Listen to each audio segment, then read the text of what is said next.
দিন পুরোহিত, আমাদের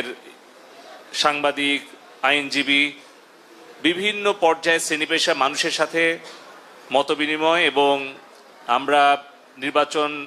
প্রচার অভিযান চলাকালীন সময়ে আমরা যে সকল গ্রাম থেকে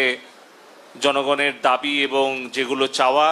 এবং জনগুরুত্বপূর্ণ বিষয় সম্পর্কে যেগুলো আমরা তালিকা করেছিলাম তার প্রেক্ষিতে আমরা কতটুকু পূরণ করতে পারছি, নির্বাচনী প্রতিশ্রুতি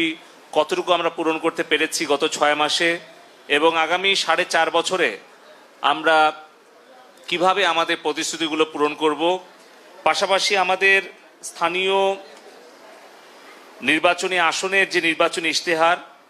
যেটি ছিল উন্নয়ন দৃশ্যমান, বাড়বে আরও কর্মসংস্থান, নান্দনিক মানবিক স্মার্ট সিংড়া বিনির্মাণে